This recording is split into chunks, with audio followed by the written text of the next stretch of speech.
So we're going to begin with a little bit of meditation on the mind, because we're studying mind and mental factors, quite appropriate. So as always, sit comfortably with your spine straight, spine erect, body relaxed, mind relaxed. And recognize your breathing and place your mindfulness on the respiration as you are now well accustomed.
Here you're trying to utilize one of the object ascertaining or discriminating mental factors, mindfulness, which we'll be talking about soon. Its function is to keep in mind that which has already been recognized.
And then relinquishing your mindfulness on the breathing, place it instead on the mental consciousness, first of all,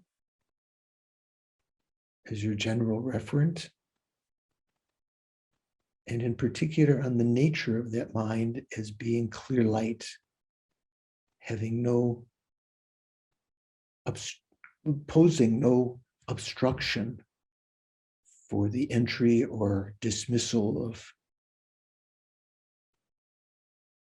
thoughts to it, mental states.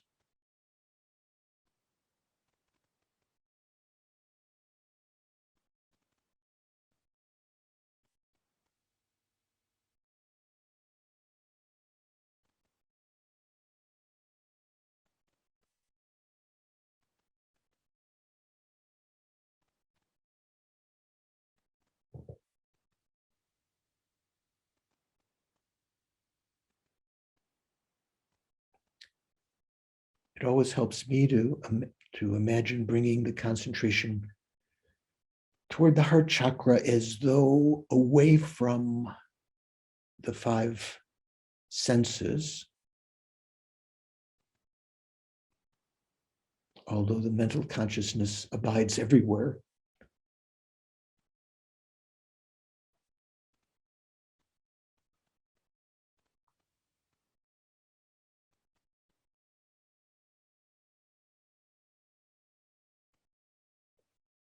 Try to see the spaciousness between the thoughts and use reasoning to prove that there's spaciousness even when the thoughts or images are present, so that you can defocus on the objective thoughts and more on the subjective mind, the nature of the subjective mind that's apprehending them, perceiving them.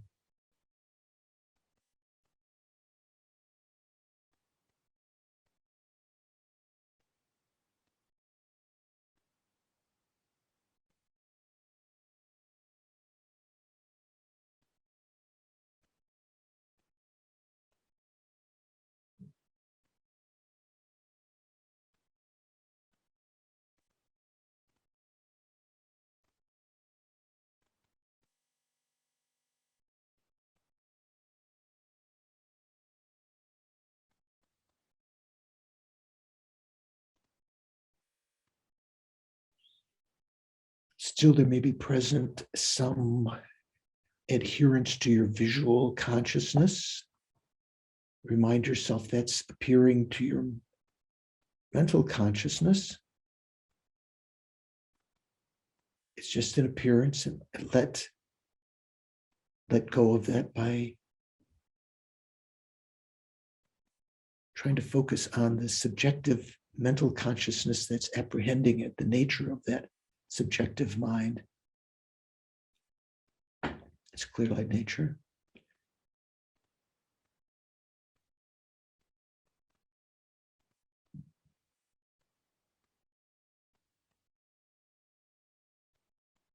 Let go of your appearance of the body to the mental consciousness. That's just an appearance to the mind.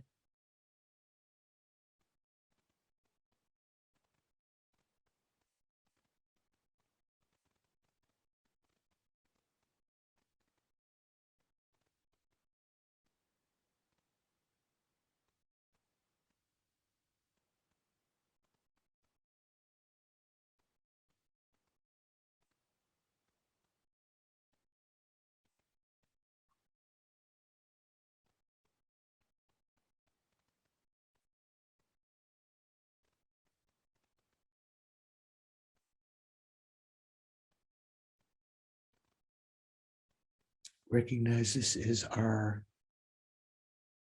conventional Buddha nature, our developmental Buddha nature, due to which we can bring about all the good qualities, eliminate all of the faults.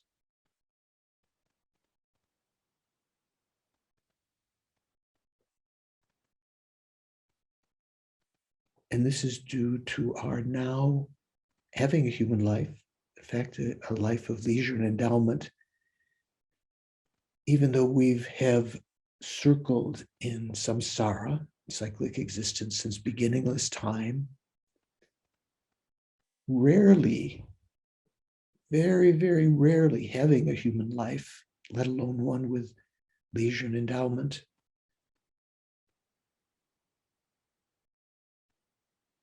that is so precious, so meaningful,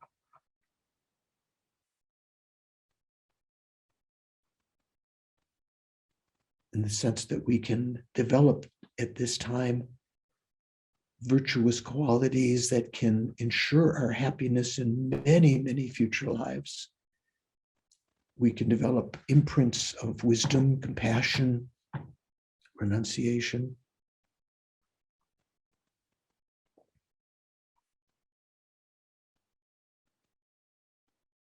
So that when we are born again,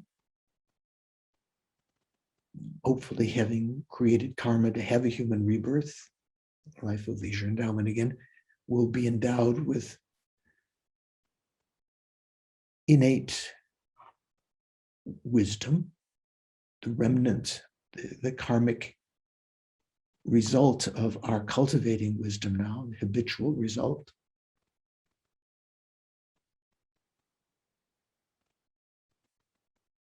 Empathy,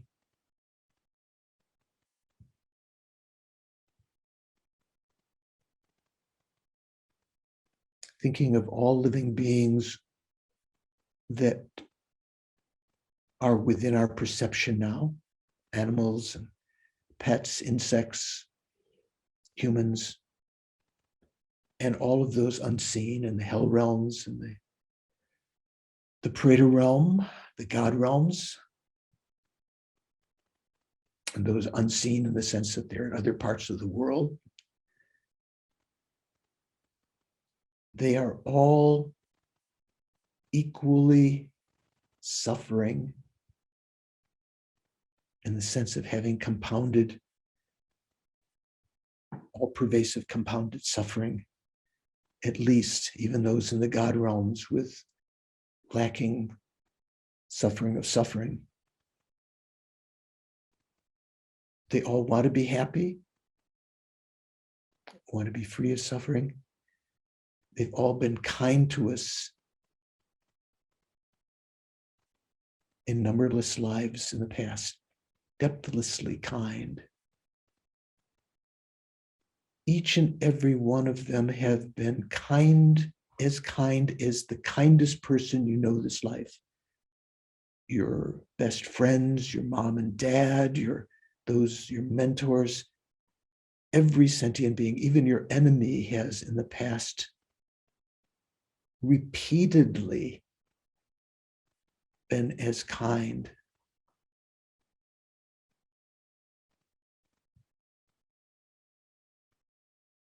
Without a sense of partiality toward the present friends and family. Thinking to be able to develop a mind that works for the benefit of all sentient beings.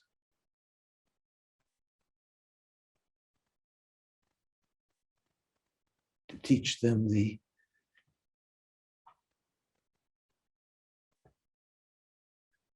laws of karma, sort of the correct conventional Buddhist view, we say, and the ultimate Buddhist view of the view of emptiness, to enhance their lives, to help them develop themselves empathy and compassion for others. We ourselves have to elevate our state of mind and to really be able to help them perfectly, to lead them out of suffering into enlightenment. We need ourselves to be enlightened. Although we can do something before we're enlightened, we need to achieve the state of enlightenment for the sake of helping sentient beings.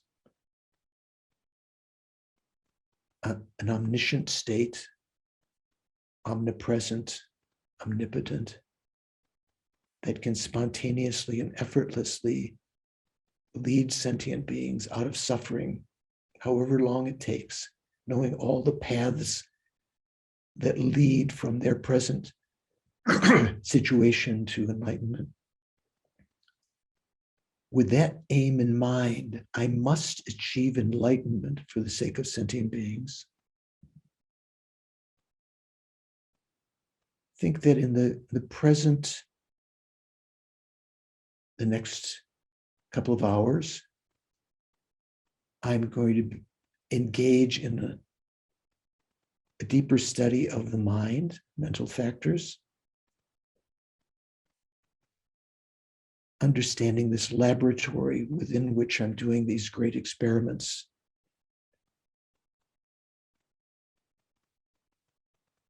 For the sake of achieving enlightenment, to be able to accelerate that, to better know my mind, I'm going to participate in the class this morning.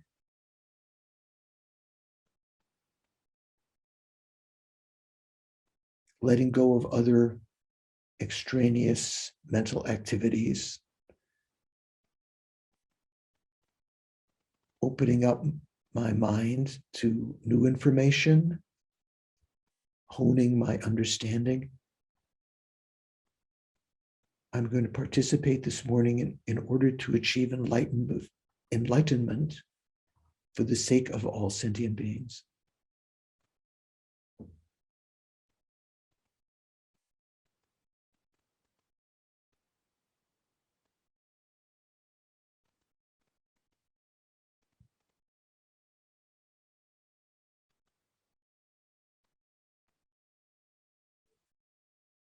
And then bringing your attention back to the present.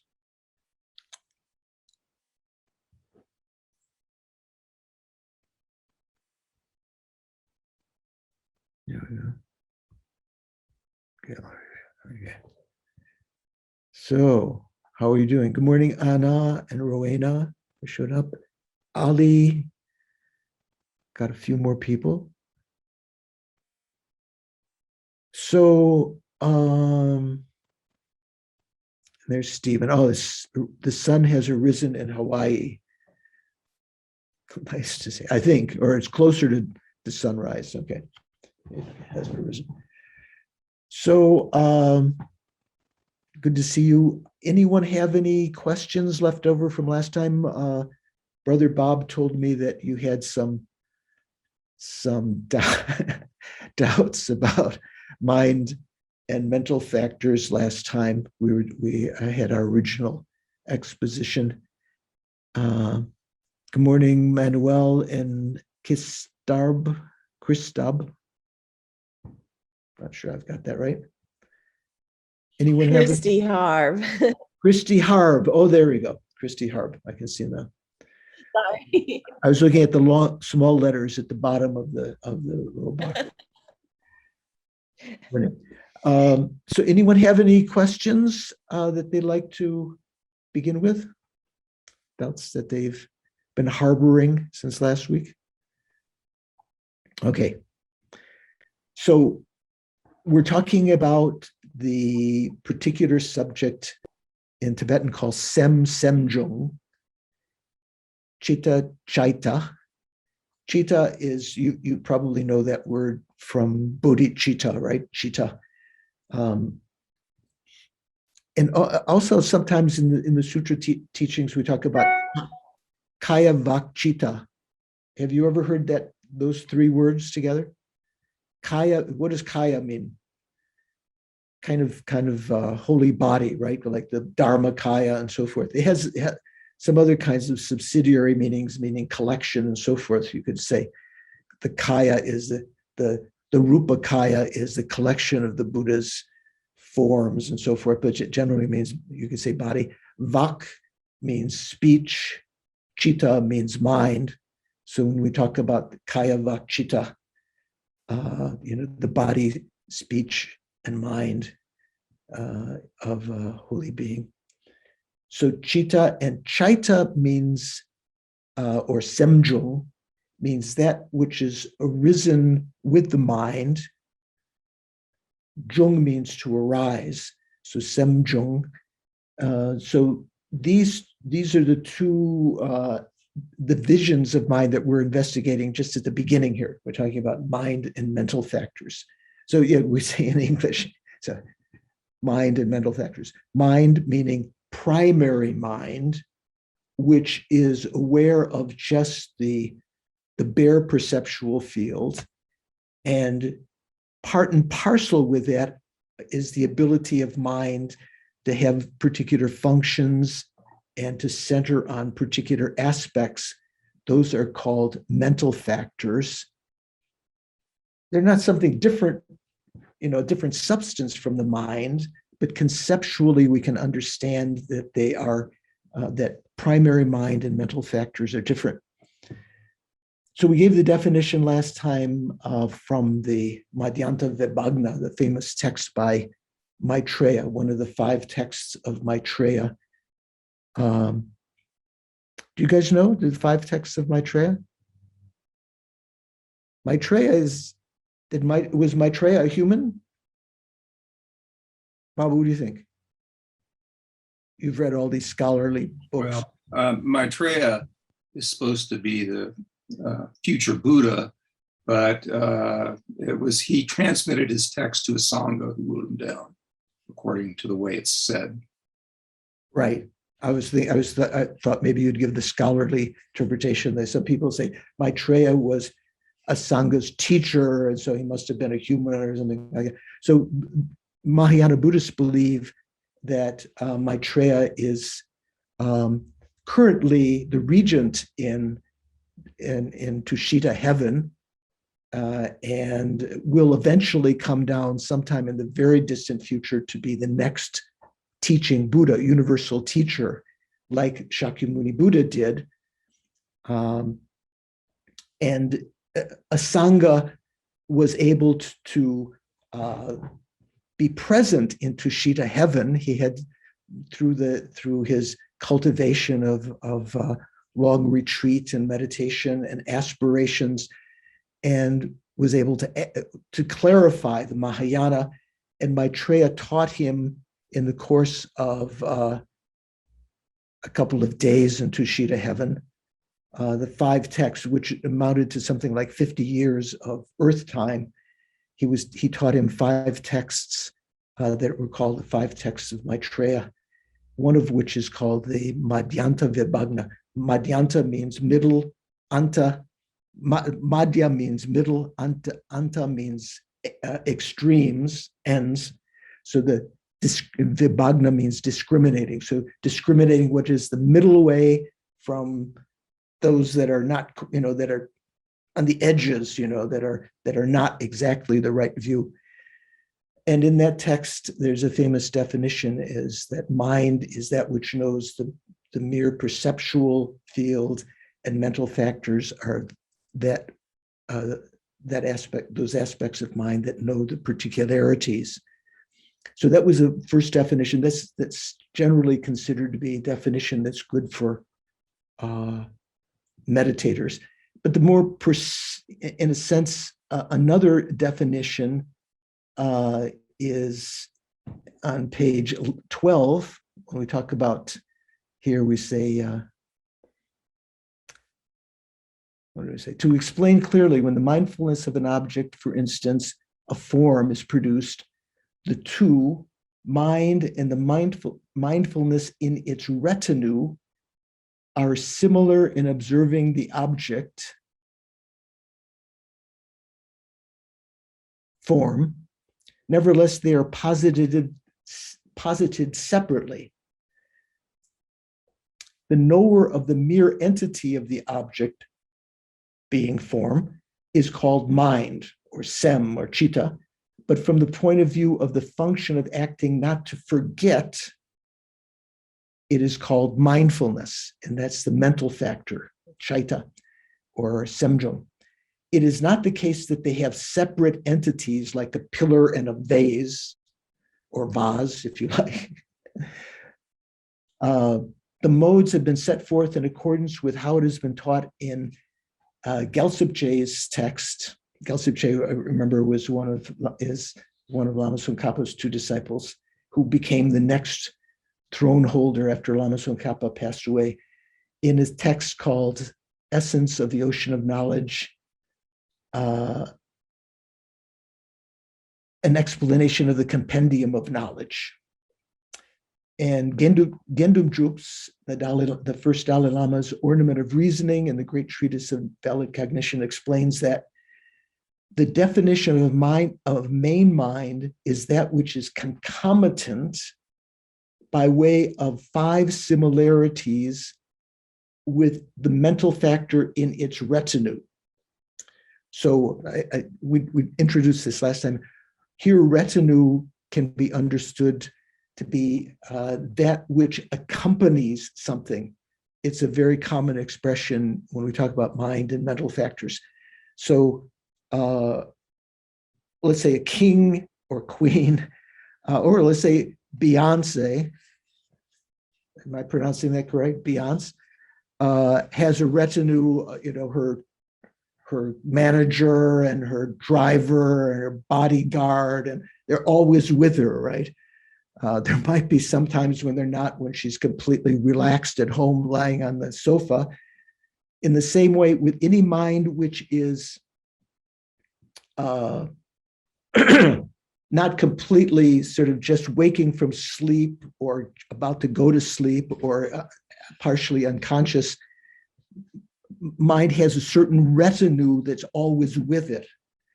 The retinue that we're going to be talking about, first of all, will be the omnipresent mental factors that are always present. And then there's some other in the retinue that come when you do particular activities, when you're trying to know something better. There's certain members of the retinue are present when you have virtuous states of mind, and others when you have deluded states of mind or afflictive states of mind, when klesha are present. So retinue refers to those other states of mind that are present at any given time. That's called a retinue.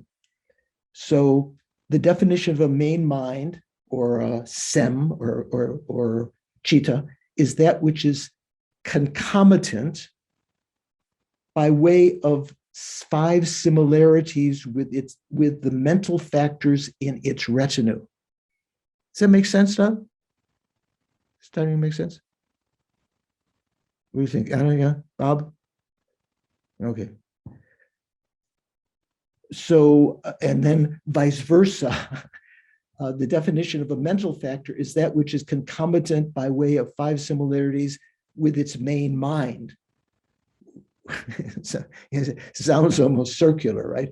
So regarding the modes of these 5 similarities, there are 2 explanations of the 5 similarities. There are probably some other explanations, but the main ones that we usually talk about are the ones that Vasubandhu talked about in his Abhidharma Kosha, which is generally what we call the lower Abhidharma, and the similarities mentioned by his brother Asanga, who actually got the lowdown from Maitreya up in Tushita heaven, in his Abhidharma Samuchaya, which we call the upper Abhidharma, because it's more aligned with the Mahayana. In fact, in Abhidharma, usually, so let me just ask you aside, how many mental factors are there? How many mental factors are there altogether, generally? Does anyone know? You've heard, you studied. Yeah, is it 51? 51, yeah, good. Yeah, some people say 52, and I say that's the number of years, months in a year, right? Is it months in a year? Yeah, right. Weeks in a year, not months in a year. So that's from the Abhidharma Samuchaya. That's from the Mahayana Abhidharma.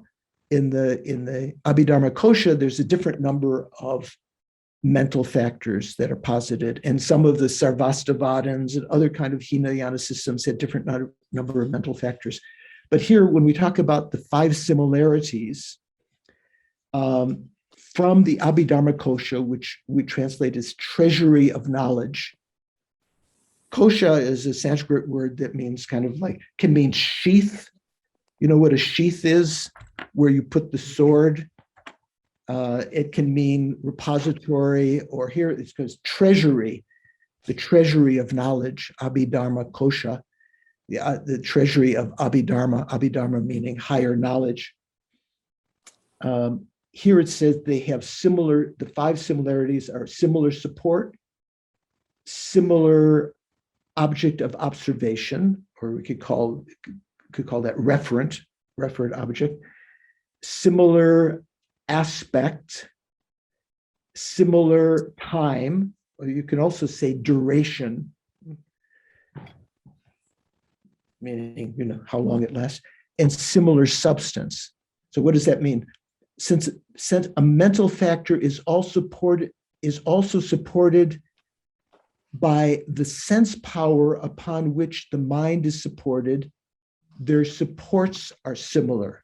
So here when it talks about support, it's talking about, let's say, an eye consciousness, main eye consciousness, main mind, primary mind.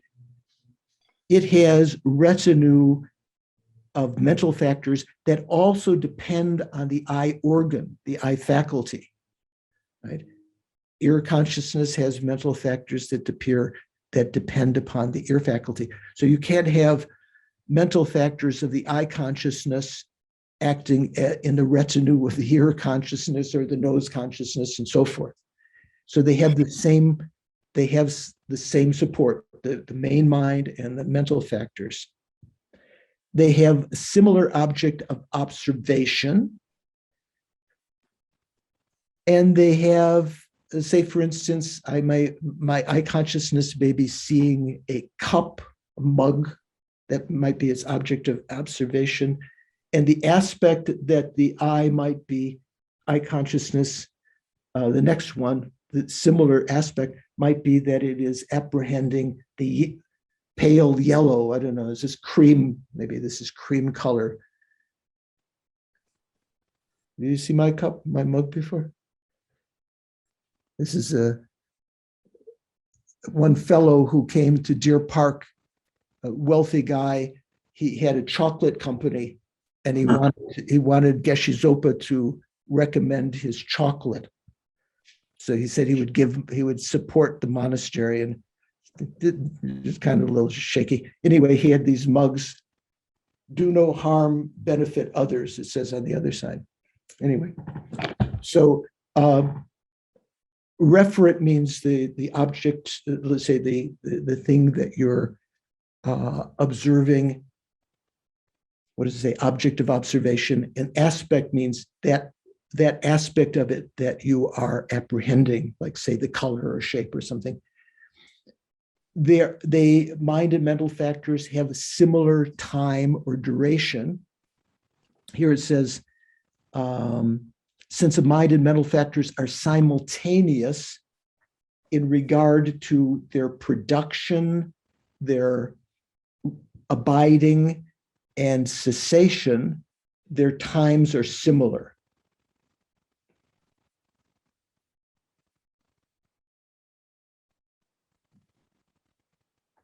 Okay.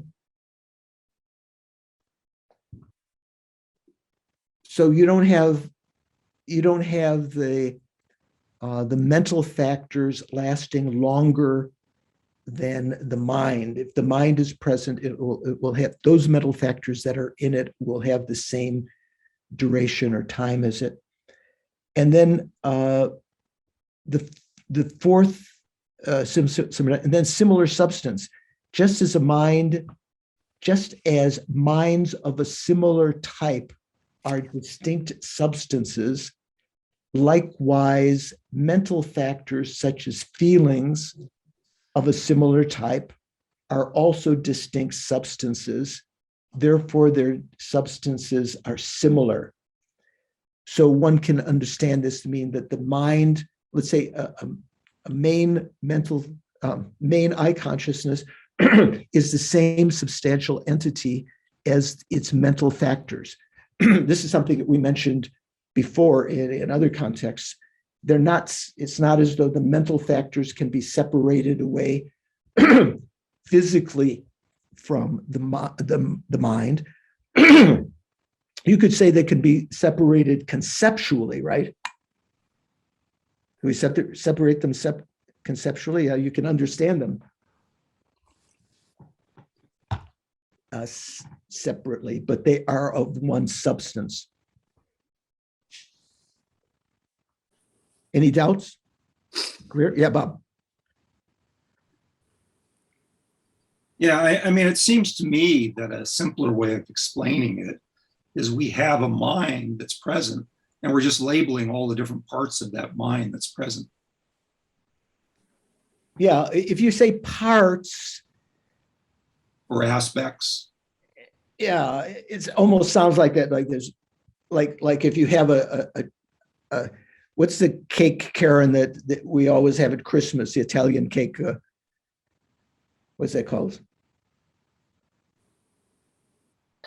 David got it. Pantone.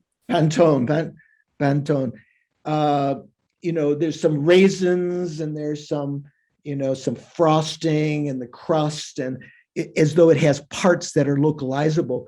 The mental factors are not parts in that sense. So that might be misleading. Like, the mental factor is over here and the main mind is over here. So they're all part of one substance.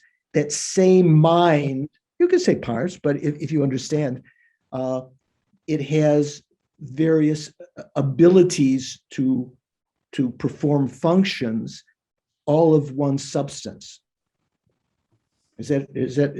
Would you agree, Bob? Is that okay? Yeah, I mean, to me, it feels like the same thing. I mean, like, okay. Because we think of like a car as being a unity, but then that car has a steering wheel and a tire, and so it has all these different aspects, all these functions that it works. And to me, it feels like the mind is sort of, when we think of the mind, we're calling it sort of one unit. We're thinking of it as a unity, but then it has all these various functions and aspects that are part of that. Right, but in a car, you can localize, and you can even take out the steering wheel from the car, and you can localize it as at a different place than the engine or the trunk or boot if you're in England. Yeah, but the mind but the mind is mental. I mean, it doesn't have spatial components, so I don't think of it that way.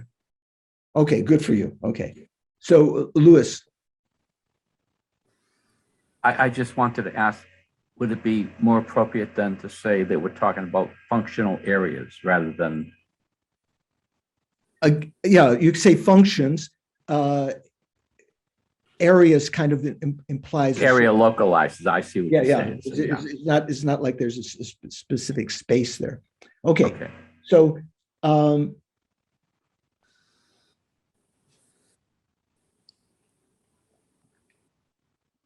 that's from from a Sanga's point of view. That's from what we just talked about was from the. Wait a second, does it say a Sangha here first? From among the two explanations, treasury of knowledge, and then, so in the compendium of knowledge, so this is the Abhidharma Samuchaya. Samuchaya means like a compendium, a grouping of things. This is a text written by a Sangha. The 5 similarities are a little bit different. Similar substance, whereas before it began with similar support, similar substance, similar observation and aspect, similar object of observation or referent and aspect are combined together, similar entity, similar time or duration, and similar realm and level. So similar substance refers to the following. In the retinue of a single main mind, there can arise only one mental factor. For instance, feeling of a similar type. Only one mental factor, for instance, feeling of a similar type. 2 mental factors of similar type but different substances cannot occur. So this is this is a little bit different meaning than in the Abhidharma Kosha when it talked about substance. Talked about they were just one substance. Here, when we say a similar substance, in the retinue of a single mind, there can only be one mental factor, such as feeling. You can have two different feelings at the same time. Does that make sense? You can't have two mindfulnesses. You can't have two wisdoms or so forth. Then similar object of observation and similar aspect. We could say similar referent and aspect. These are combined together here. A mind and the mental factors in its retinue are similar in observing one object, the object of observation or the referent. They are similar in being afflicted or non-afflicted in terms of the object of observation.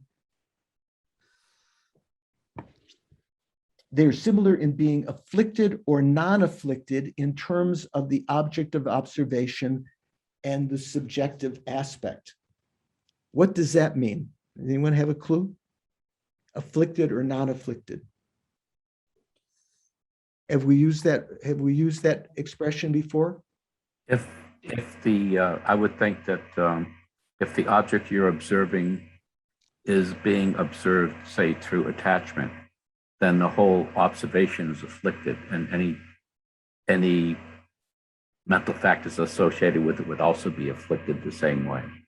Yeah. So you're even further along than what I was just starting to explain. So affliction is another way of, in English, that we translate klesha, or the adjective form of klesha.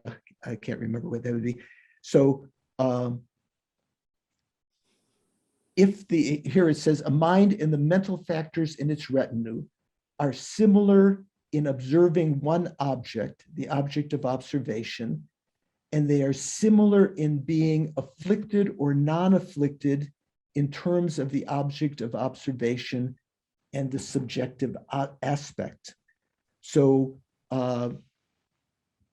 it can't be that the main mind is not afflicted, is not affected by the delusion that's present, let's say, as Lewis was saying, attachment or anger or whatever, whereas the main mind is, the mental factors are, so forth. If a main mind has become afflicted, then the mental factors in its retinue also become afflicted. Whereas if a main mind has become uncontaminated, the mental factors in its retinue also become uncontaminated. So uncontaminated is the opposite of afflicted, right? Instead, you could say non-afflicted. Well, let's say is uncontaminated synonymous with non-afflicted? Stephen, what do you think? You're saying no. Well, excuse me. Thanks, Venerable George. So uncontaminated means uncontaminated with negative karma. So, and afflicted would mean one of the three afflictions, the three root afflictions: ignorance, attachment, and aversion. So I'm not quite sure. What do you think? Bob, what do you think? Is that right? No, well, yeah. I mean, contaminated mind means that there is a delusion present in that mind, and that seems to color all of the other mental factors with that affliction, so that they also become contaminated by that affliction. So not exactly right. So afflicted means whether one of the delusions or klesha is present.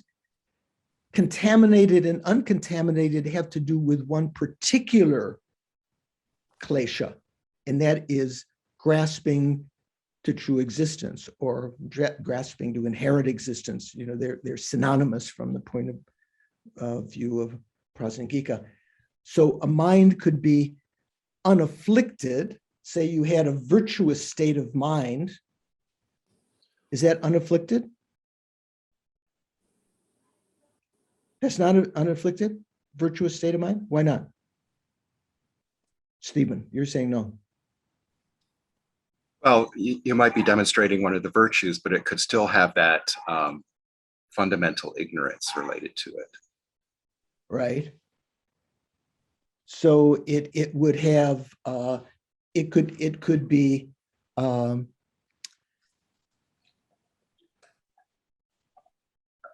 virtuous, you could say contaminated virtuous mind. It still has that affliction there, but when you say unafflicted, that means none of the afflictions are present. I guess I'm confusing myself here. Generally, if a mind is uncontaminated, that means it is a mind of an Arya being, right? That it is not contaminated by grasping to inherent existence. So, whereas if a main mind has become uncontaminated, the mental factors in its retinue also become uncontaminated. So in an Arya being. Doris, you have your virtual hand up there. Here's my real one. Yeah, thank you. Before we move on to the next one, I was wondering why subjective is added in there. Not sure, like why it's isolated as it is. So generally, you can, when you talk about aspects, you can talk about the objective aspect and the subjective aspect. The objective aspect and the subjective aspect. So this is talking about how the mind is apprehending it. Okay. Then similar time or duration refers to the following: a main mind and the mental factors in its retinue are simultaneous in regard to the three: production, abiding, and cessation. That seems to be the same as in the lower Abhidharma. And now the additional thing here in the upper Abhidharma, Mahayana Abhidharma, says similar realm and level. How many realms are there? Mark, do you know how many realms there are in Buddhism? I didn't see. Did you have four? Three. Three. Okay. Yeah. Okay. Form, formless, and desire. Yeah, when we talk about the three realms. So similar realm and level refer to the following: if a main mind is a mind of the desire realm, then it is impossible for a mental factor of the form or formless realms to arise in its retinue. And it is impossible for a mental factor of the desire realm to arise in the retinue of a mind of the form realm. So what implication might that be? Say, for instance, if you have developed the first concentration, when we talk about the dhyanas or concentrations of the form realm, if you have a mind of the form realm, you might, as a meditator, you can have a mind of the form realm, the first form realm, just sitting in meditation. You have a physical body of the desire realm, but your mind is of the form realm, right? The first concentration. In that state of mind, that you wouldn't have any of the mental factors of the desire realm, such as attachment of the desire realm. In fact, in order to achieve the first form realm, you have to separate from attachment to the desire realm. You still have attachment in your mind, but the attachment is the attachment that is specific to the first concentration. So you wouldn't have any, in that concentration, you wouldn't have any mental factors, even though you have a human body of the desire realm, you wouldn't have any mental factors of the desire realm while you're in that concentration. Okay. If you leave that concentration, then for a certain period of time, those afflictions, let's say attachment of the desire realm, are suppressed, but they can rise again, if your mind becomes a little bit casual. once having achieved the first concentration and you arise from that concentration, you're not always free from those afflictions of the desire realm. They can arise again, but they're sort of subdued for some time. So similar realm and level refers to the following. If the main mind is a mind of the desire realm, then it is impossible for a mental factor of the former formless realm to arise in its retinue, and it is impossible for a mental factor of the desire realm to arise in the retinue of mind of the form realm. That realm in which the main mind is included is also necessarily the realm in which the mental factor in its retinue is included. Okay? Yeah, Bob. Yeah. So I assume that in these jhanas, these higher levels of concentration, that you remove you temporarily suppress maybe the afflictions of desire and aversion. But I would guess that you would it's still a samsaric mind, so you would still have the delusion of fundamental ignorance present, wouldn't you? Yeah. So what Bob is talking about, jhanas, is sort of in Pali, the dhyanas are called jhanas, right? It's the same word, same concept. It's just it's spelled differently. It's not something different. So in Tibetan we say samtens, or absorptions and so forth. So in order to achieve the first concentration, you have to first achieve shamatha. You know what shamatha is, right? What we call what do we call it in Tibetan? Shine. Shine is shamatha, means tranquil abiding. So when you achieve that state, you have a preparation for the first concentration, but it is not actually a mind of the first concentration. You have to, within that state of mind, you have to develop vipassana, or penetrative insight, Tibetans say lakton, to look at the defects of the desire realm and the benefits of the first concentration. You sort of analyze that, and in so doing, you separate from attachment to the desire realm. That attachment, which is an affliction of the desire realm mind, is suppressed. In fact, in the text, they use the word abandoned, but it doesn't mean abandoned from the root. It means temporarily abandoned, in that it's suppressed and doesn't manifest. So likewise, to go to the second concentration, once you've achieved the first concentration, you look at the good qualities of the second concentration compared to some of the defects from its point of view of the first concentration, and you separate from the afflictions of the first concentration, and you can achieve eventually the second concentration, and so forth. Going up and up, you separate from more and more of the afflictions, but even once you get to the fourth concentration of the form realm, you suppressed all of the afflictions of the desire realm and of the first three concentrations, but you still have your own afflictions that are still present, including, as Bob or Stephen, I can't remember who asked the question, was alluding, you still have ignorance that's grasping to inherent existence. You don't separate. That's not considered to be an affliction of any of those realms. That's an exclusive affliction of those realms. You separate from afflictions that are particular to those realms. Even going to the formless realm of the various levels, even when you reach the fourth formless realm, the peak of cyclic existence, you separated from all of the other afflictions, not from the root. they can still arise again, but they're not manifest, but you still have grasping to inherent existence in the mind.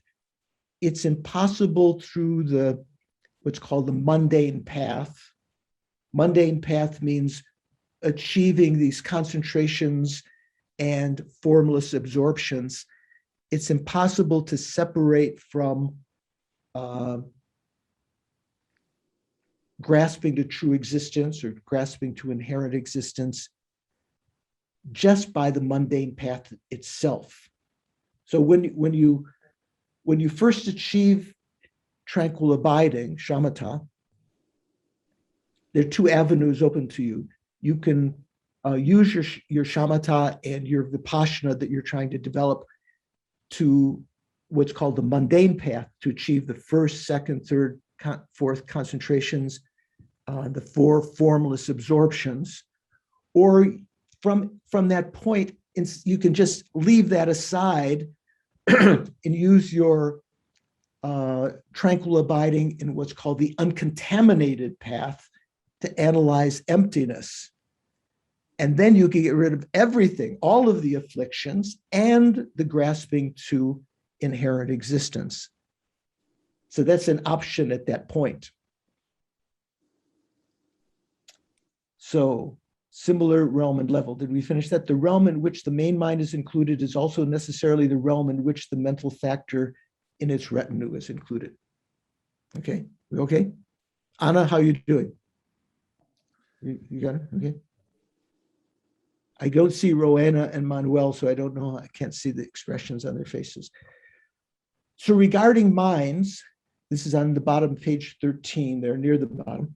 Regarding minds, Vasubandhu's a discussion of the five aggregates. This is another text that Vasubandhu wrote, not the Abhidharma Kosha.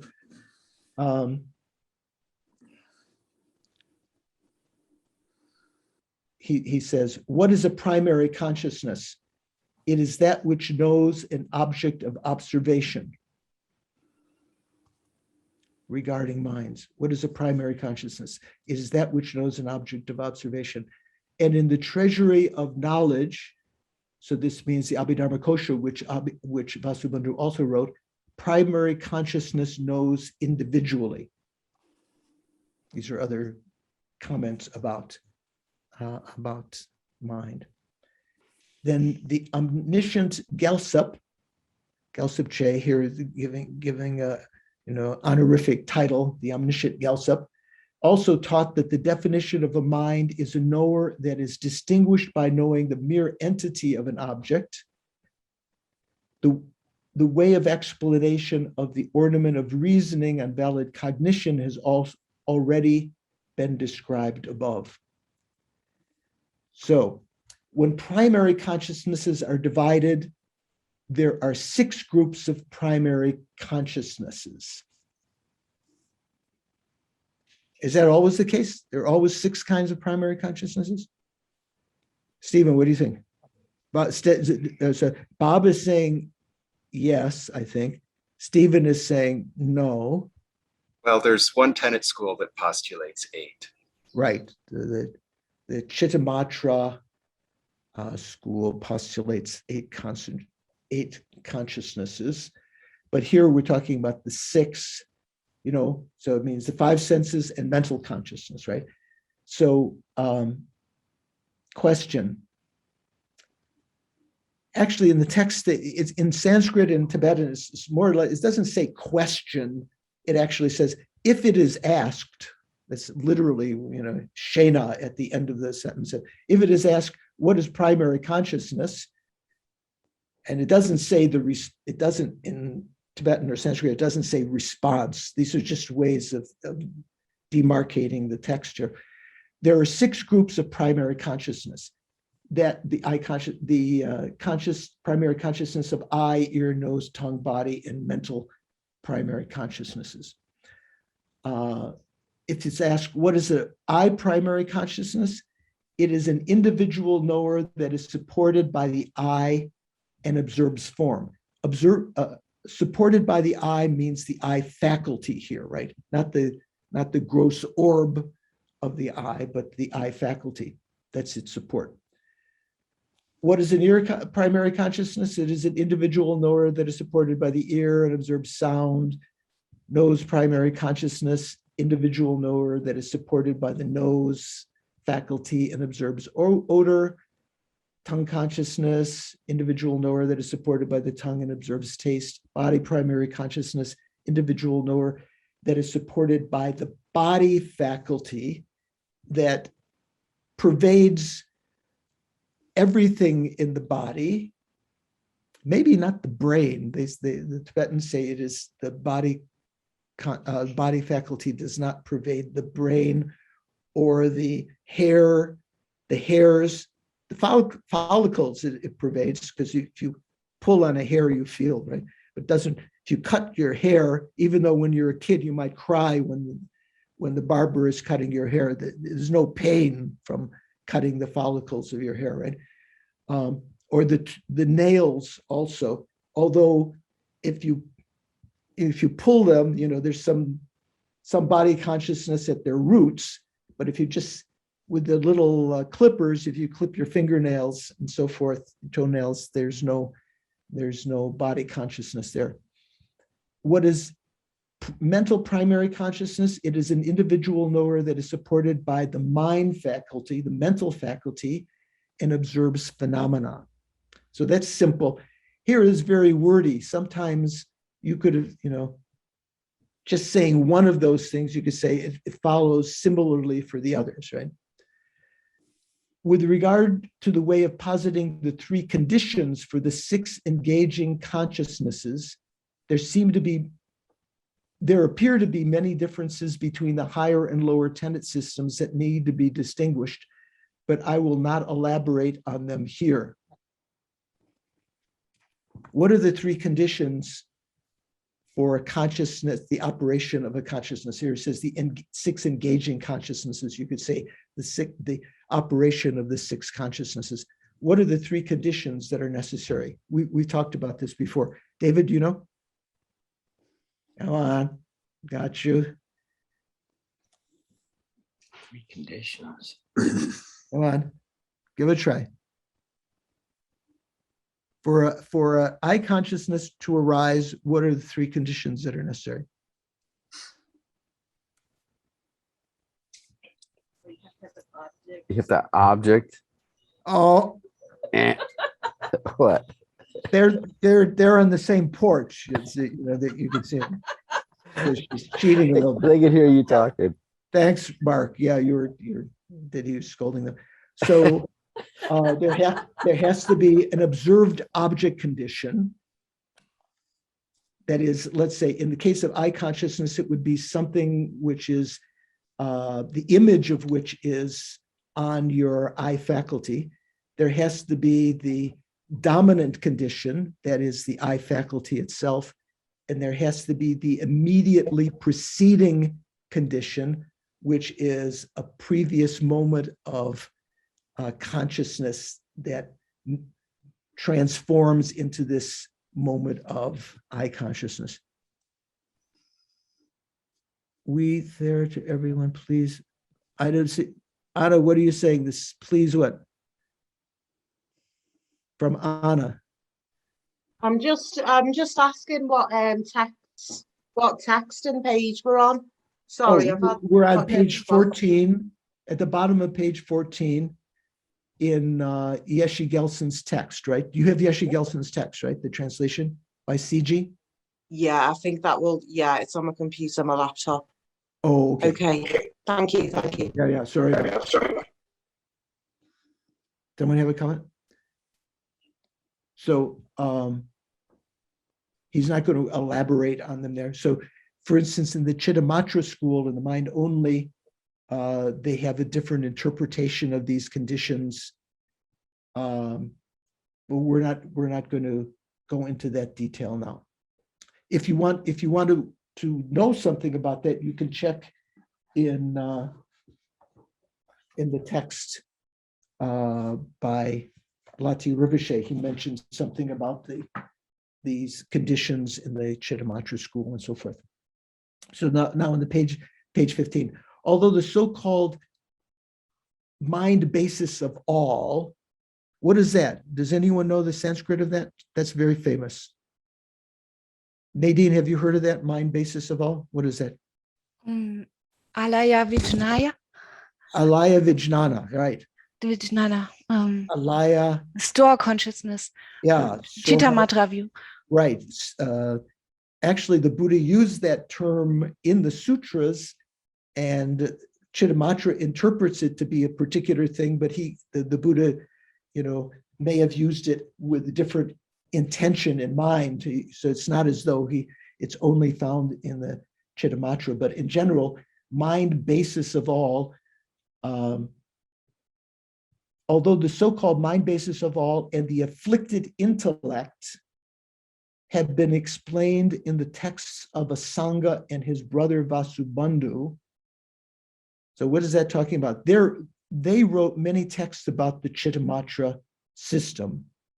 Some of the texts were the ones that were transmitted by Maitreya to Asanga, and some of them were Asanga's subsequent commentaries to those on the Chittamatra. And his brother Vasubandhu also wrote a lot of texts on Chittamatra. So when we talk about the 8 consciousnesses, in addition to the 6 consciousnesses, there is the mind basis of all, Kunchi in Tibetan, or Alaya Vijnana, and the afflicted and intellect, Nyonyik, I think it is in Tibetan. They have been explained. We talked a little bit about them before in our tennis class.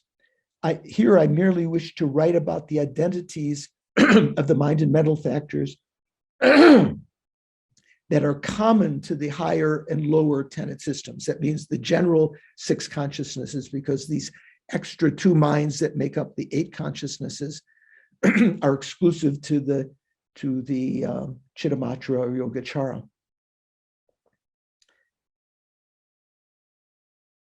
I wish, what is this? I merely wish to write about the identities of the minds and mental factors common to the higher and lower tenet systems as an essential branch of developing an understanding of the way in which actions and afflictions bind us to cyclic existence.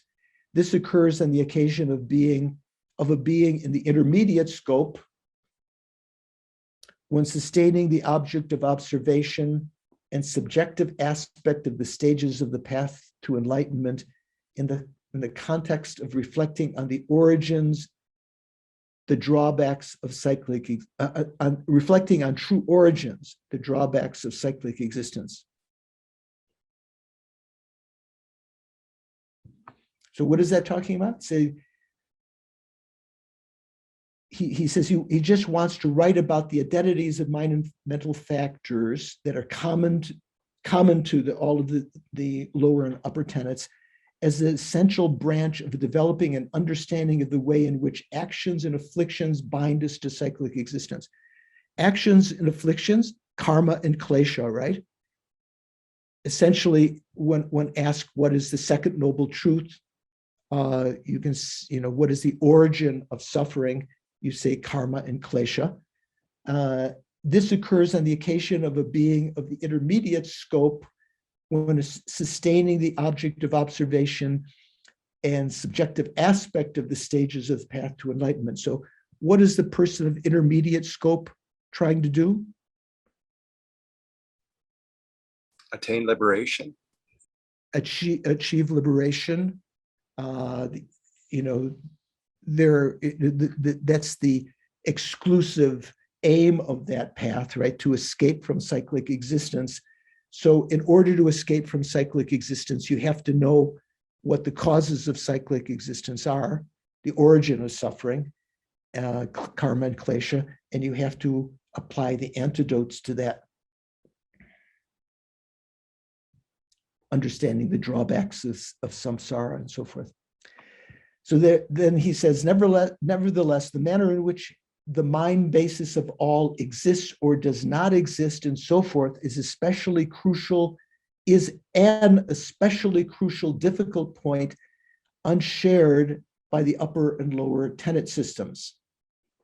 So Lama Tsongkhapa wrote a text very short text called the 8 Difficult Points. And his more extensive text on Prasangika, commentating his commentary on Chandrakirti's Majjhimaka Vatara. Lama Tsongkhapa's text is called Gompa Rapsel, Illumination of the Intention. In there, he talks about even more uncommon views of the Prasangika, like when we talked about in our tenets class.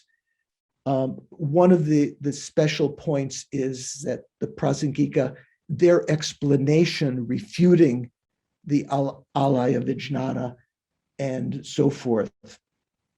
So, nevertheless, the manner in which the mind basis of all exists or does not exist and so forth is an especially crucial, difficult point unshared by the upper and lower tenet systems. Furthermore, Asanga and his brother Vasubandhu are followers of the Samdhi Nimorchana Sutra, the sutra unraveling the thought. When differentiating between the interpretable and definitive scriptures, they posit the mind basis of all and explain all phenomena as being the nature of the mind only. Whereas the protector Nargajuna, who explained the Majjhimaka system, not the mind only, where it says the nature of mind only, his spiritual son Aryadeva are followers of the King of Meditative Stabilization Sutra, Samadhi Raja Sutra, and of the text, the teachings of Akshayamati, the Akshayamati Nirdesa, or let's say the questions of Akshayamati. I think there's one king, Akshayamati, who's asking questions to the Buddha. They depend on those texts to differentiate between the interpretable and the definitive sutras. They do not accept the mind basis of all and explaining the intention of the sutras which teach the mind basis of all as being interpretable, meaning, and bearing an underlying intention. They conclude that all phenomena are merely imputed by conceptions. You may wonder why the author is mentioning all these things here. In this manner, with regard to the mode of the great vehicle, Mahayana, in the land of the superiors, Arya Desha. So that's the Tibetans give a sort of like a honorific name to India, land of the superiors, the Arya beings. With regard to the mode of the great vehicle, the Mahayana in India, there are what are renowned as the 2 systems of the great trailblazers we talked about before. Those who blazed the trail of the Majjhimaka, and those that blazed the trail of the Chittamatra or Yogacara. However, it is not the case that they differ in terms of the attitude. They both generate the bodhicitta, the altruistic mind of enlightenment, and its concurrent, or let's say conducive conduct, the practice of the 6 perfections and so forth. Rather, the distinction between them lies in the view of ultimate reality. The view, here it says. Although such differences do exist, the views of these 2 great trailblazers, Nargajuna and Asanga, are not superior or inferior to each other from their own side. Rather, through the force of the mentality of the trainees, 2 ways of commenting on the conqueror's intention have arisen, just as the conqueror himself has predicted in many sutras. So what he's getting at is what we mentioned in the tenets class. It's not as though, in reading the Buddha's teachings that the Buddha didn't teach these things. The Buddha did teach mind only and so forth. intended for certain disciples in certain circumstances and certain mental states and certain aspirations and understandings and imprints. Thus, if you wish to know precisely the uncommon essential points of the system of a Sangha, such as the way of positing the mind basis of all, just as it appears in the texts of Asanga and his brother Vasubandhu, as well as the proof that all phenomena are of the nature of mind only, based on that essential point, you should understand them by looking carefully at the texts of Asanga and his brother Vasubandhu, as well as the excellent explanations of the foremost omniscient Tsongkhapa himself. If you, this is a Gelugpa text, so we're, the foremost omniscient one, meaning Tsongkhapa. If you wish to understand the uncommon essential points of the protector Nagarjuna's thought, then you should also know them by carefully referring to Tsongkhapa's great commentary on Nagarjuna's treatise on the Middle Way and on Chandrakirti's supplement to the Middle Way, the greater and lesser special insight, that is the special insight in the great exposition, in the Lanrim Chemo, the great exposition of the stages of the path, and his meditation and his medium exposition of the stages of the path and so forth.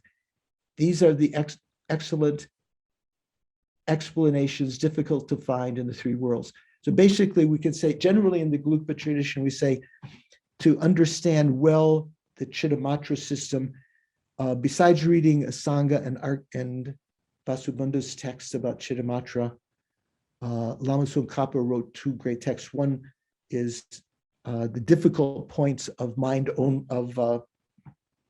Alaya Vijnana.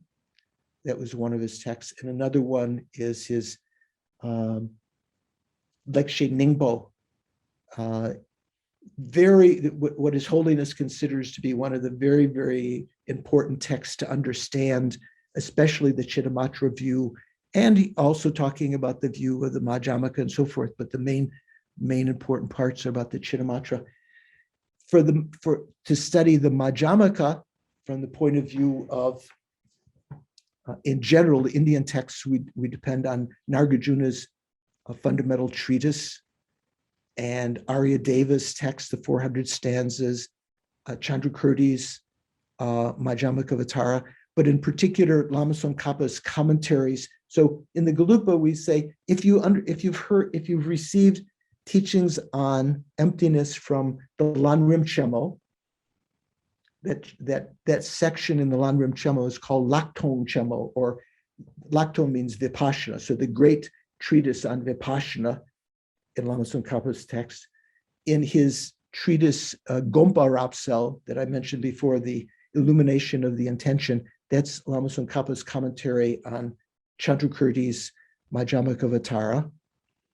Lama Tsongkhapa's exposition of Vipassana in the middling Lanrim, so the Lanrim Chemo section on emptiness, the middling Lanrim section on emptiness, Lama Tsongkhapa's, what did I say?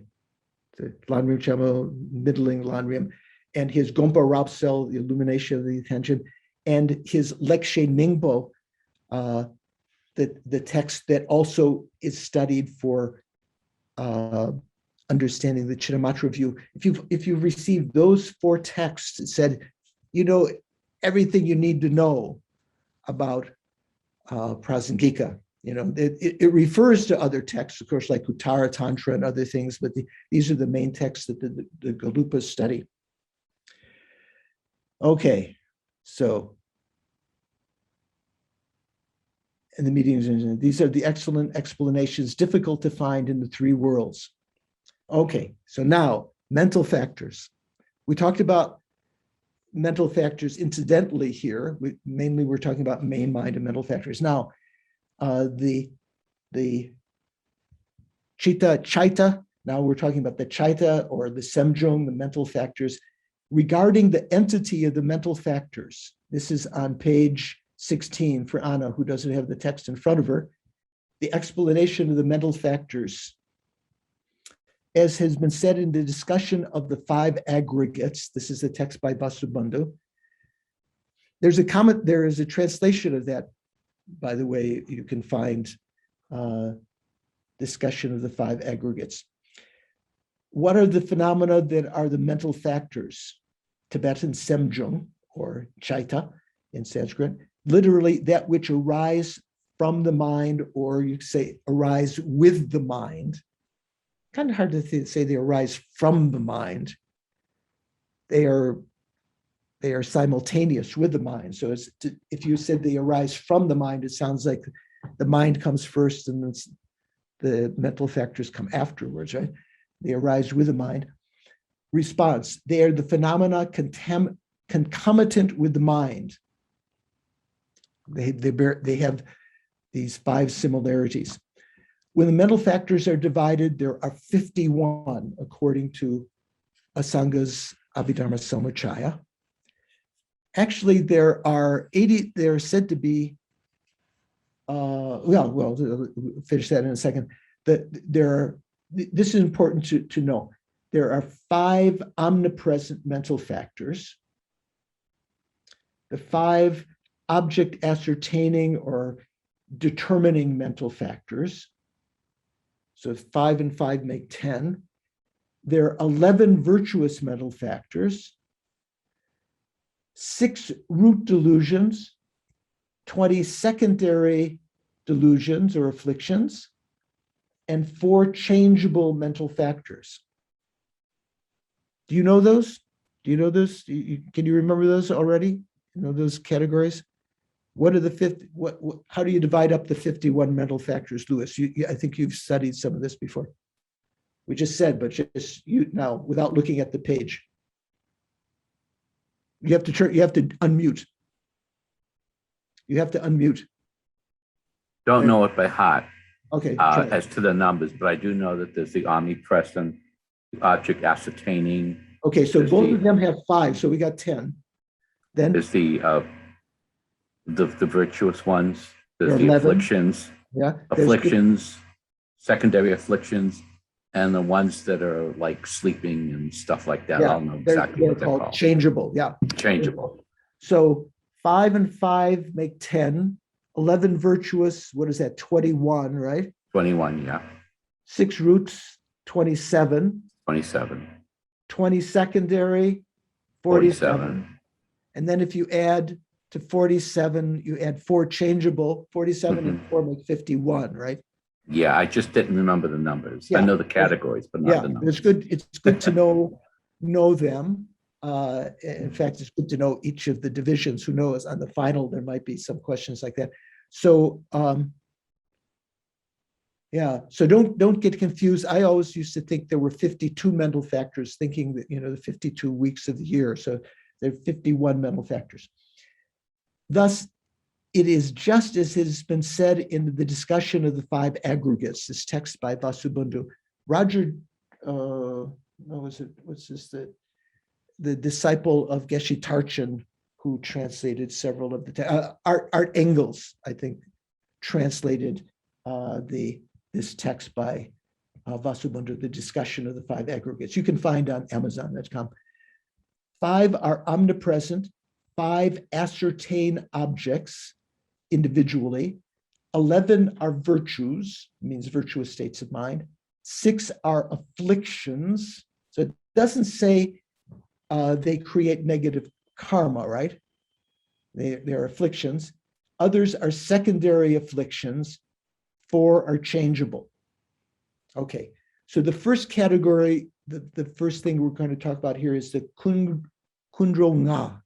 Kundro, kun means, in this kundu means always, dro means going, always going. In Sanskrit, do anyone know in Sanskrit? Bob, you know Sanskrit? What's a kundro nga in Sanskrit, or kundro? Which one is that? Sorry, I wasn't listening. The 5 the omnipresent. What is the word in Tibetan? It just says in Tibetan here, kundro. I can't remember it. So savatra, sarva means Is all. Sarvatra means always, and then ga, sarvatraga. Ga means going, like gachami in Tibet, in Sanskrit, sarvatraga. So there are 5 omnipresent mental factors. They're always going on. They're always operating. Feeling, discrimination, intention, contact, attention. So unlike the 5 aggregates where there's a general consensus of order, usually we say the form aggregate, feeling, discrimination, compositional factors, and consciousness. And that consciousness means primary consciousness, right? You know that now that you know what primary consciousness is. Here, the order is not always exactly the same. It has different presentation of the order of these 5 omnipresent mental factors. Feeling, sorwa, first one, in Tibetan sorwa, in Sanskrit vedana. The entity of feeling is just as it has been taught in the compendium of knowledge. That's the Abhidharma Samachaya by Asanga, right? What is the defining characteristic of feeling? Someone asks. It has the characteristic of experience. Through the entity of experience, it experiences individually the fruitional results of virtuous and non-virtuous actions. So what is feeling? When we talk about the mental factors, we have very precise kind of way of understanding. Feeling doesn't mean like, oh, I have feelings for my boyfriend or my girlfriend, or how are you feeling? I feel crappy today. Feeling has a particular meaning of feelings, experience of pleasure, pain, or neutral feelings. It isn't meant, in a general kind of way that we use it colloquially in English. Feeling refers to the experience of pleasure, suffering, or neutral feelings, that are, that you don't have, you don't react to with aversion or attraction.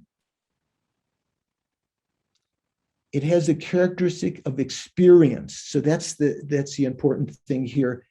Through the entity of experience, it experiences individually the fruitional results of virtuous and non-virtuous actions. So when we talk about karma, there's a virtuous and non-virtuous karma, right? When it says actions.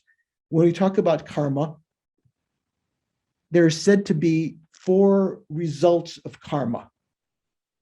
Who knows what those are? Ali, do you know what the 4 results of karma are?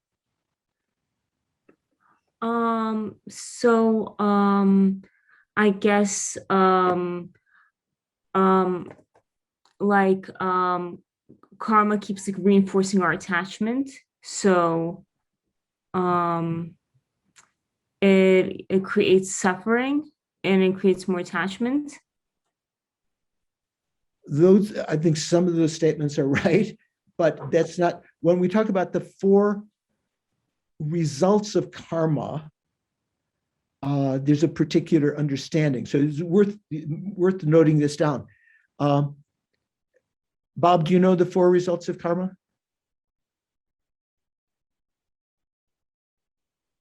Yeah, I think you're talking about like throwing karma and environmental karma, sort of experiencing the types of environments, and also the, I guess, manifest karma, when I forget the names of them.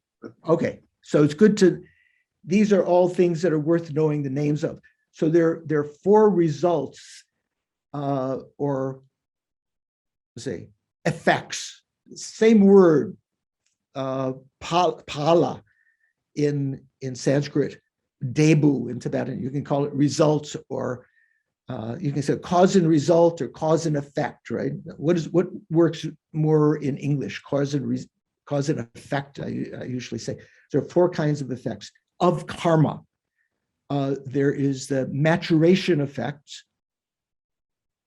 There is the environmental effect or environmental result. There are two kinds of effects that are similar to the cause, as an experience and similar to the cause as an action. Have you heard of that before? Stephen, have you heard of that? I have, but I couldn't recall them. Yeah. Lewis, I think, was nodding. Christine, have you heard of those? For Skylar, yeah. Nadine, have you heard? Yeah. So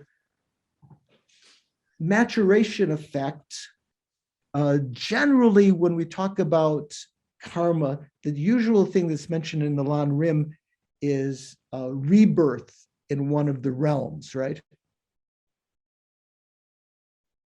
But maturation effect, maturation results also are feelings. And here it says that experiences individually the fruitional results or the maturation results of virtuous and non-virtuous actions. Feelings are also included in maturation results, or what did I call it? Environmental, so what's different between, I'm losing my mind here, my old age dementia is coming up. Maturation or fruitional, where we could use either of those, fruitional result or maturation result. What's a quality? What are the qualities of that? Maturation results are the results of negative or positive karma. They themselves, the results themselves are unpredicted. That means that they are not, they themselves are not virtuous or non-virtuous. Let's say to be born as a human is the result of what kind of karma? Virtuous, virtue. or Virtuous karma. A virtue. Virtue. Oh yeah, good. Being born in the lower realms is the result of what kind of karma? Non-virtue. Non-virtue, right? Is there a realm that you can be born into as a result of neutral karma? The formless realms. Maybe the formless realms. Form realm, I think generally you have to have some kind of virtue there. Is the formless realm, is that a result of like a dullness in meditation, like spacing out? Like I've heard. No. Generally, well,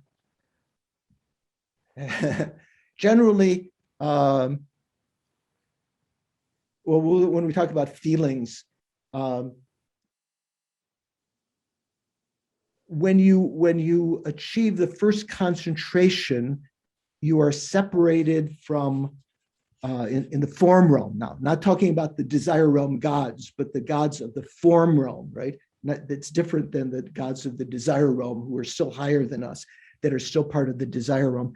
In the form realm, you separate from the feeling of suffering, and sequentially, as you go up in those formless absorptions or four form realms, you separate from you separate even from joy and blissful experience.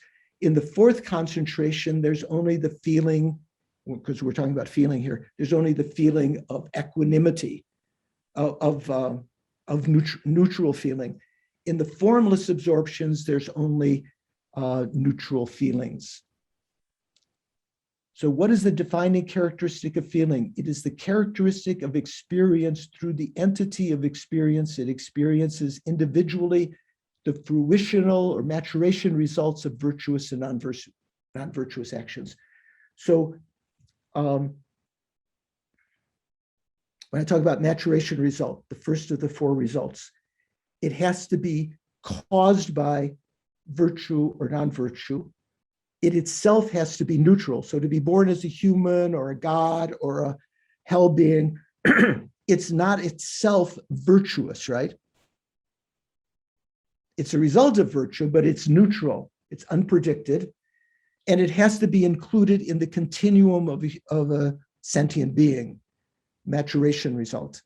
So feelings also fit that. Feelings arise from, let's say, pleasure and pain feelings arise from the maturation of virtuous or non-virtuous karma, but neutral feelings also arise from the creation of neutral karma.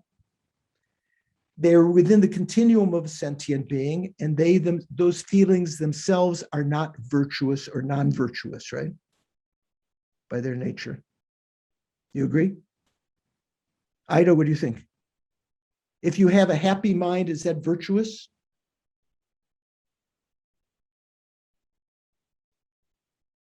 You have to unmute. Can you unmute? Okay, there we go. Yeah, Yes, Venerable. If you have a Well- happy mind, you have virtuous thoughts, positive thoughts. Not necessarily. No, if you experience pleasure or of the body or pleasure of the mind, it doesn't necessarily. In fact, some people get Oh, okay. pleasure beating a dog or something like that.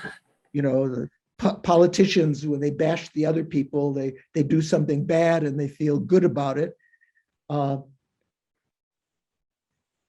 Just feelings themselves are not virtuous or non-virtuous. They are neutral. They are what the Buddha said, unpredicted. And before I answer Lewis, before I give Lewis a chance to talk, you've heard the expression unpredicted. Have you heard that expression before? Skylar, have you heard that term? Stephen has not. Mark, have you heard unpredicted before? So generally, we talk about virtuous, non-virtuous, and unpredicted. What does that mean? Virtuous means the Buddha said, if you do this, that creates virtuous karma. If you do this, it creates non-virtuous karma. For things that he didn't say create virtue or non-virtue, he didn't predict that they were virtuous and non-virtuous. That is essentially the same as neutral karma. When we talk about neutral, karma. Lewis, you had a question though. It was just an observation when we were talking about whether feelings are virtuous and non-virtuous. Could it be like a feeling is just a screen upon which plays the suffering or the happiness? So feeling is an experience.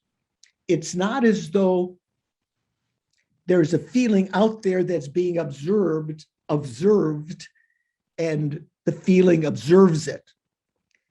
Feeling is the experience of pleasure, pain, or indifference, or let's say neutral feeling. It results from karma that was created, and it appears in the continuum of a sentient being. When you talk about the environmental effects do not arise within the continuum of a sentient being. They are the things that we experience in our environment around us, right? The other two effects of karma, the effects that are similar to the cause as an experience. For instance, if you've killed someone in the past, you create karma. One of the possible karmic effects of that is for yourself to be killed, or for your medicine, let's say, for others to abuse you or hurt you or harm you in certain ways. The results similar to the cause as an action means that if you've killed in the past, you have the habitual result of killing naturally in the future. So when we talk about, in our motivation at the beginning, when I said, try to create karmic instincts in our mind so that we will naturally have innate wisdom and kindness and so forth in future lives. That's kind of like an effect similar to the cause as an action. When you're born, some people have an innate kind of wisdom, innate tendency to act violently, depending on their previous actions. So the reason I mention these here is that of the 4 results of karma, one of them is called the maturation result. Generally, what's mentioned in the text when we talk about the maturation result, it means the rebirth in one of the realms. But that only that maturation result only takes place when you have a fully qualified action.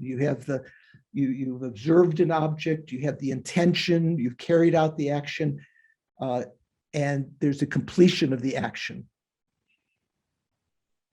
Otherwise, it won't necessarily be a rebirth in the maturation result. Won't necessarily be rebirth in one of the realms.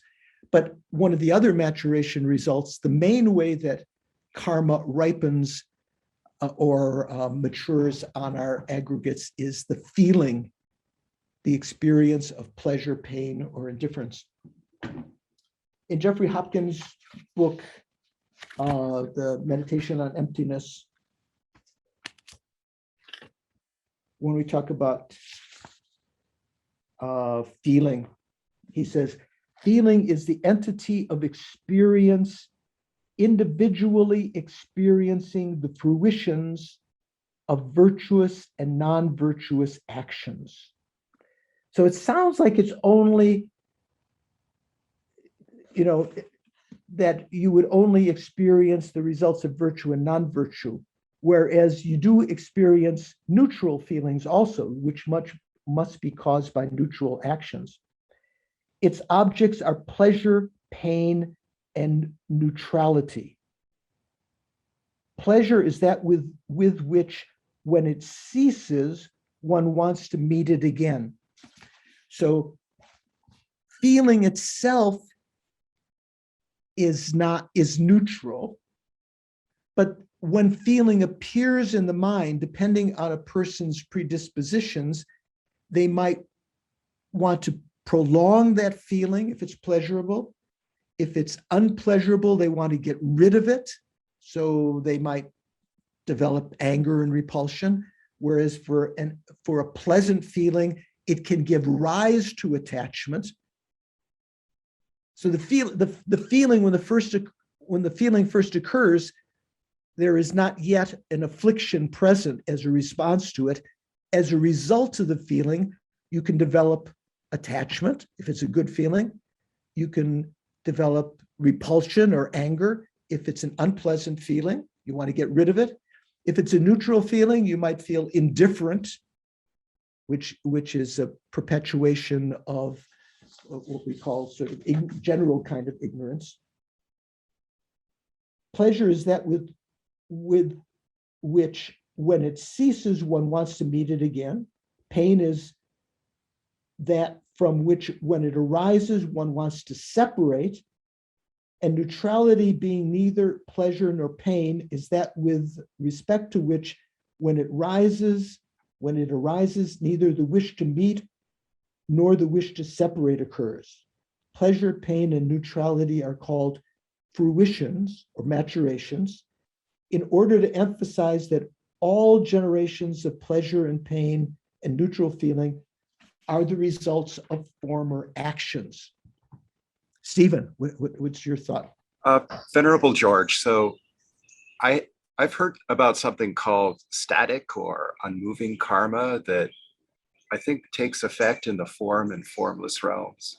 Is that a type of neutral karma? So there are different ways of dividing karma, just like our pizza pie. Remember, I give that example many times.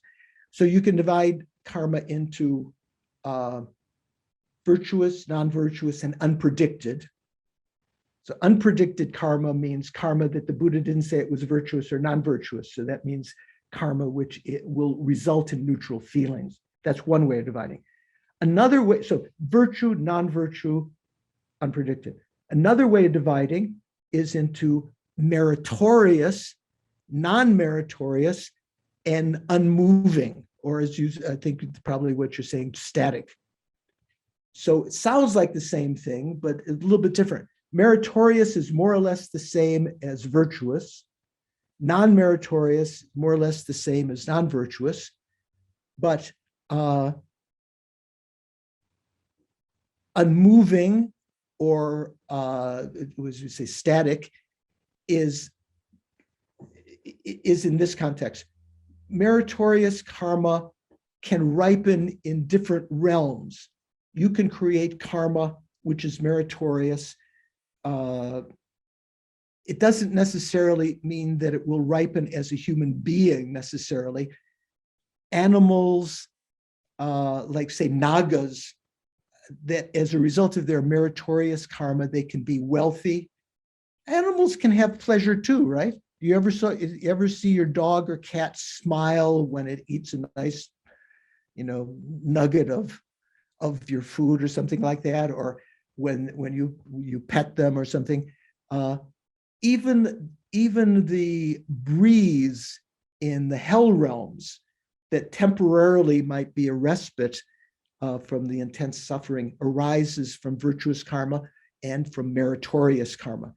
So meritorious karma you could say it's movable. It can ripen in any of the realms. Non-meritorious karma can also ripen in any of the realms, but unmovable karma, the third kind, only ripens in one particular experience. Say, if you create a preparation for the first concentration, that is in meditation, you've developed shamatha, and let's see, you extend that, you create the karma, say you develop preparation for the first concentration. You haven't achieved the first concentration yet, but just the preparation for it, that creates immovable karma, which will only ripen. You might say it's meritorious, it's good, it's virtuous, but it will only ripen in rebirth in the first concentration. That's maybe what you're calling static, unmovable. So that's a different enumeration of karma when you talk about meritorious, non-meritorious, and immovable or static, okay? Here we're talking about virtuous, non-virtuous, and unpredicted. Mark, what are you thinking? You okay? Thank you. Yeah. Thank you, Venerable George. Yeah. No, I'm following along. Okay. Rowena, I can't see your beautiful face. Are you following, or are you off ironing your clothes or something? No answer. Manuel, are you there? There's Rowena. There was she. You following? Oh, you've got your pen out. Okay, good. Yes. And Manuel's there. Good. Okay. So you guys following? Manuel? Yes. Yeah. Okay. Yes, I'm here. Yes. Yeah. And Rowena, you following? Because I can't see your face. It's good you're saving your bandwidth. You probably, it's good. You don't have to be on. I just want to make sure that you're there. But you've got your pen in your hand, so I think you've been following. Ali, have you been following what we're saying? Yes, totally. I'm following and taking notes and taking in what I understand. Okay. Try to take in I guess it's kind of hard to say that you take in what you don't understand. You can only take in what you do understand, but think about the things that make notes of the things you don't understand and think about them later, see if you can understand. So we're talking about the first of the omnipresent mental factors. What does that mean, omnipresent? It means that when any state of mind is conscious, these 5 factors will always be present. There are some exceptions, like just when you wake up from sleep, or if you're inebriated or you're just about to fall asleep, maybe not all of these factors are present. Just upon rebirth, when the mind enters into a fertilized egg, the consciousness that first appears may not have all 5 of these omnipresent mental factors, but anything in which is a normal conscious state, they will always be present. So feeling is the first one we're talking about. What is feeling? It's not just the general amorphous thing like I have feelings for you, which really usually means emotions or something like that. Or how do you feel about that? I don't like it. That's not the meaning of feeling here. Feeling is the experience of pleasure, pain, or neutrality. Mark, do you have a thought? Rabina, I think if I have Rabina right, she said like primary consciousness sees the mug, sees the cup, and the 5 omnipresent mental factors are the fingers grasping the cup. If that's kind of a correct metaphor or analogy. Not sure. Oh, Not I don't sure. know. So primary, it depends on which of your consciousness. What were you talking about? Visual consciousness or tactile consciousness? Yeah, like the visual consciousness sees the cup. Yeah. So generally, primary visual consciousness sees everything, but it doesn't make any determinations about. It itself, by its own power, is not the experience of pleasure, Right. pain, or indifference. Although, because the mental factor feeling is present with it, the consciousness the primary consciousness could be said to feel pleasure, Yeah. pain, and indifference, but not by its own power. It experiences pleasure, pain, or indifference, say neutrality, by the power of the mental factor feeling. I'm sorry, maybe I meant eye consciousness, not primary consciousness. The eye consciousness sees the cup. Yeah. And the 5 omnipresent mental factors are, now I forgot how she meant it. Yeah. But they're always there. Yeah, go back and look. They're always there with the eye consciousness. I'm sure there must be something there. So feeling experiences individually the fruitional results, the maturation results of virtuous and non-virtuous actions. And I would say, even though the texts say it this way, as it appears that, and all the texts say that you have neutral feelings also, it must experience the fruitional effects of neutral feelings. One of the problems is in the Abhidharma when it talks about, and I won't go into that detail now.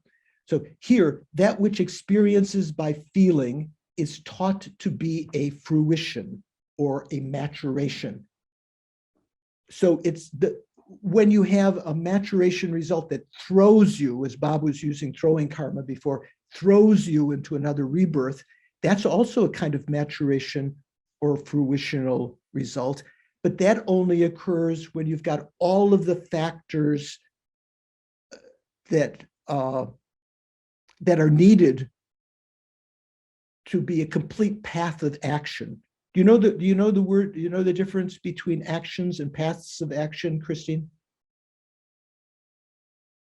Come on, you can unmute and say no. No. Okay. So does anyone, Bob, do you know the difference between actions and paths of action? No, I'm not sure. I'm not sure if I've run across that terminology. I mean, they talk about, the Buddhist path, the Lam Rim, and so forth. Right. And the fourth noble truth, the noble truth of the path. But I'm not sure. No, I'm not sure what you're talking about in this reference. So when we talk about the 10, usually people talk about the 10 non-virtuous actions, right? Actually, what is referred to in the text is the 10 paths of non-virtue. So paths of non-virtue include recognizing the object, the presence of an affliction or a virtuous state of mind. Because, let's say the 10 paths of non-virtue would be the presence of an affliction, the engaging in the action and the completion of the action. Those are called paths of action. So for a maturation to result to give rise to rebirth, you have to have the complete path of action. You have to have all of those elements present. If there's something missing, it won't necessarily create the cause to be born in one of the realms. It can be experienced later, say as a feeling or as a habit energy to do that again in the future and so forth. So here, that which is experienced by feeling is taught to be a fruition. This is taught for the purpose of making known that all feelings that arise within us, whether pleasant or suffering, are solely the fruitional result of actions, karma.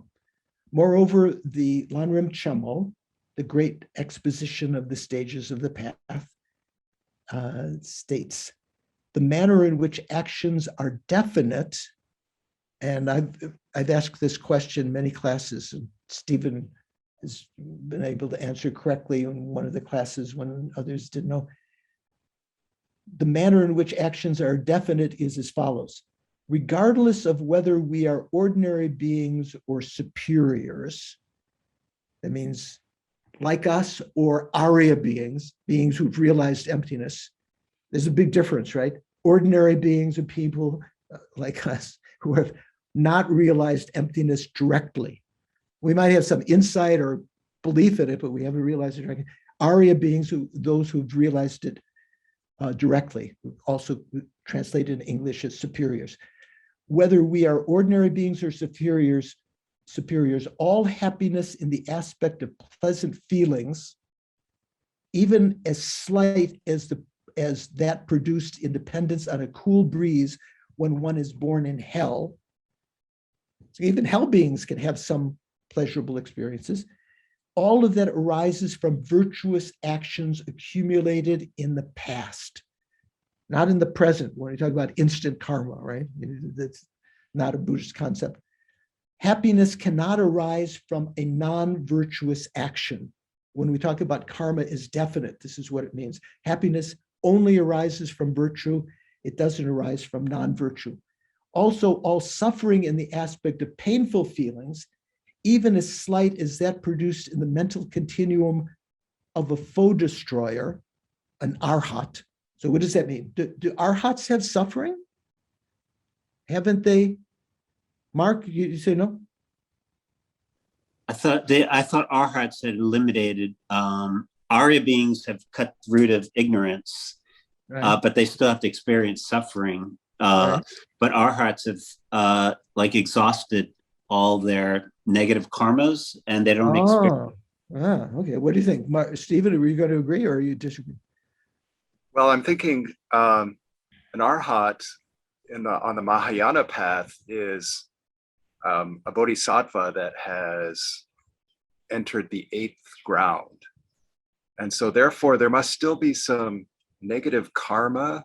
Well, hold on. They may have like very mild sufferings, I believe, but nothing like we would recognize as suffering. And they have yet to clear the knowledge afflictions. Okay. And so I would think there would be some kind of karmic residue. I'm just talking out loud, just thinking out loud. That's good. Lewis, what do you think? You've got your hand up.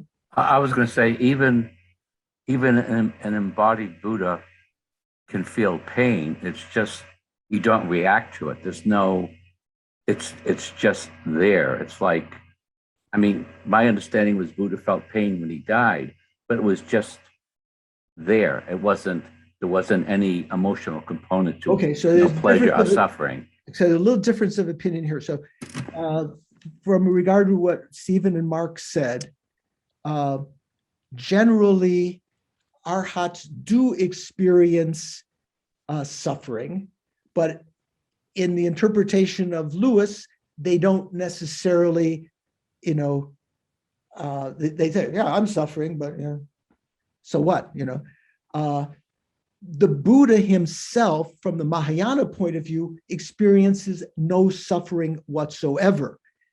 In the Pali Canon, there is a famous story of the Buddha I've mentioned before, when he was looked like he had fever, and he was being treated by the other monks, bhikshus. They were putting cold compress and they're asking, how you feel? And he said, there are great waves of pain passing through the Buddha's body, but his mind is at rest.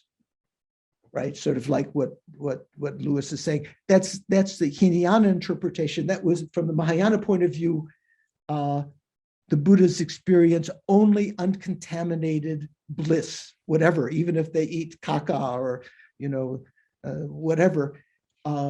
This was kind of like a demonstration for the aspiring arhats, the aspiring monks, that how they would feel if they were in the Buddha's position. Okay. So also, all suffering in the aspect of painful feelings, even as slight as that produced in the mental continuum of a foe destroyer. So arise from non-virtue accumulated in the past.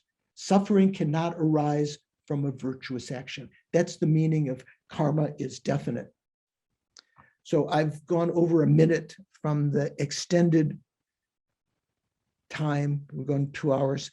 So I want to end there and just ask if anyone has any question that they've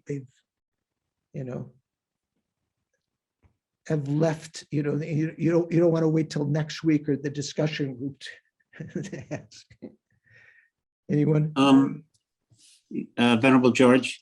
Yeah. Yeah, I got the times wrong, so I was a half hour late instead of a half hour early, but Okay. sorry about that.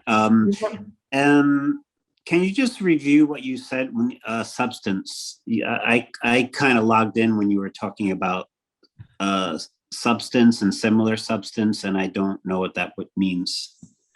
Right. So generally, having a similar, you could even say same substance, means that the mind and mental factors are not separatable. They are one entity, one substance of consciousness. They're only, the mind and mental factors are differentiatable only intellectually or conceptually. They form one entity or of consciousness, and that consciousness itself has various aspects. That which knows the ability of consciousness to know the mere perceptual field is called primary consciousness, or main mind, main consciousness, and the various abilities of consciousness to know, to keep something in mind is called mindfulness, to experience suffering or happiness and so forth is called feeling. They're all part of the same substance. Okay. So anyone else have something? Okay, so next time, see if you can read ahead into the rest of the 5 omnipresent mental factors, and just introduce yourself to the to the 5 object ascertaining mental factors. Let's dedicate quickly, as in Buddhism we say 3 important times: beginning, the middle, and the end. Beginning, important to make motivation. In the middle, you still motivate, but you try to do with concentration and wisdom and so forth, whatever activity you've intended to do, compassion and so forth. And then at the end, you want to dedicate the merits that you've created. Even though you motivated at the beginning, that creates a virtue, but in the end, you need to dedicate those virtues so that they don't randomly, arise as some, let's say in the future, you're born without dedicating your practice of morality. You might be born very attractive. One of the results of practice of pure morality is to be born very attractive. The others see you and wow, beautiful. That can, if not dedicated, that can ripen in self-absorption, or what's it called?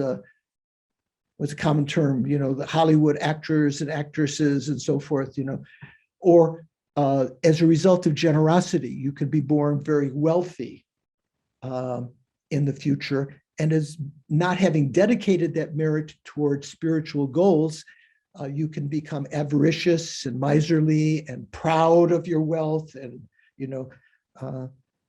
all sorts of negative effects can arise. So we want to dedicate our merits in that sense, also to protect them from being destroyed by anger and by abandonment of the Dharma and so forth and so on. So let's again recognize that we've created virtuous karma this morning.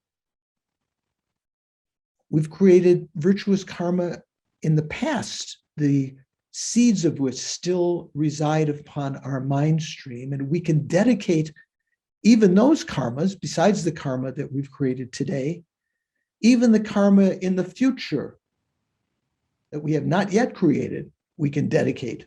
We can dedicate the merits of the past, the present, and the future in such a way that it not ripens simply in samsaric pleasures alone. It doesn't mean that it won't arise as pleasure, but in such a way that whatever way that karma ripens, may it become the material of my spiritual realizations. May it increase, become the cooperative factor in making realizations in order to myself find real satisfaction in cyclic existence and be able to open my mind to helping other sentient beings, developing empathy and compassion for them. And as a result of that, developing the wish to achieve enlightenment for their welfare. As a result of these merits, may I quickly become a fully enlightened Buddha. And as a result of that, guide through limitless time in the future all sentient beings from suffering, leading them, installing them into the same bliss of full enlightenment as a result of these actions.